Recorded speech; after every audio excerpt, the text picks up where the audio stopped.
Morning. Just leaving Lizard Point back there behind me. Another very wet tent morning. I'm kind of missing the heat wave I had when I was down here last. As oppressive as it was to walk in, quite a few of the mornings my tent was already dry by 6 o'clock. Oh. See that there? Lizard Lighthouse, where I left off yesterday.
I've just spoken to Fat Apple's campsite. They've got a place for me tonight, which is good. The cafe closes at 4:30, so I kind of got the impression they want you there by then. So I said I'll be there about 5 to give me some wiggle room there. And they said that'd be fine. Someone lives on site, and just to give them a call when I get there. That was a whopper of a valley to get up and down. God, that's definitely the biggest one of the trip so far. Possibly one of the longest drawn out ones on the coast path yet. It's easy to forget how big some of the others were, but a lot of them tend to be quite short and sharp, and you get up quite quickly. But that one was yeah, I stopped twice for that one.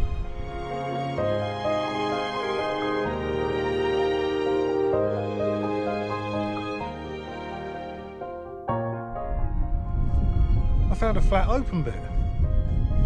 It's only taken about 7 miles. I don't even know what pace I'm walking at now.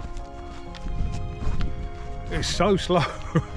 It's enjoyable. I like it when it's quite rocky and you're weaving in and around a bit, as long as it's not muddy. I quite like that, but it's impossible to get anywhere. It takes such a long time. I think I'm going slower than 2 miles an hour. But this is the first flat open bit I've had. Going about 7 miles. I'm not sure how far ahead Kovarak is, but Oh, it'll be sweet when I get there. I'm looking forward to a brew.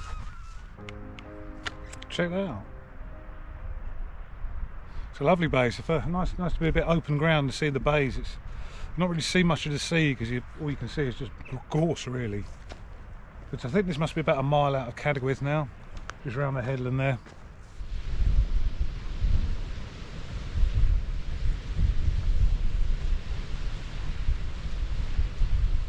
Just sitting here on the beach about a mile and a bit out of Coverack. That's a very muddy section. That was, yeah, just as my trainers got clean again, it's really muddy. But I saw my first adder as well. I almost stepped on it. It was half of it was already in the scrub by the time I got there, so I didn't have time to get the camera out. But yeah, I can't believe the mud coming through there. I've got 2 hours to get 3 miles, so I'm still doing good for time. But the way the path's been today, I probably need every minute of that to get to the campsite by 5. But again, it's just feeling like another day. I've got to race to the campsite. I've wild camped every national trail I've done. I've wild camped 4 of them. The Norfolk Coast Path I B&B'd and wild camped. And you just get to where you get whenever you get there when you're wild camping. But this trail, it just feels so difficult to do it. You can absolutely do it, but there are stretches like here you could find somewhere, but there are stretches like sometimes 4 miles long. You couldn't even put a bivvy bag down, and that's what's put me off doing it and use the campsites instead. Because when I get past Falmouth, there's no campsites there. The only one I can find is about 22 miles. And if it's like today, I'm never going to do that. Never going to do 22 miles if it's muddy and rocky like it has been today. But when I look at the map, the contour lines on the map are so close together around there. I don't know how I'm going to find a flat spot. And that's the one problem with trail hiking. You can't look for a flat spot. You just have to find one when you get there. Yeah, I've no idea what I'm going to do after Falmouth. Yeah, that one's going to be a problem. All set up at the campsite of Fat Apples. Today has been a dog of a day, hard work. Some really nice bits of walking, but the 15 miles today was harder than the 20 yesterday. Yeah, it was tough walking today. Tomorrow I'm looking forward to actually, because there's a ferry crossing. I think that's the first one since Padstow. So I'm looking forward to tomorrow. I think there's a bit of woodland as well, so if it's another warm one like this, at least I can get under cover a bit. But it's about 5 o'clock now. Fortunately the shop was still open so I could get a cold drink. I don't know what the temperature was today. Before I came down it said it was going to be 16 today. It was hotter than that. So I'm going to sign off. I'm going to have a shower and feel like a human again, and then chill out for a couple of hours before I go down the pub and get something to eat. So I will see you tomorrow.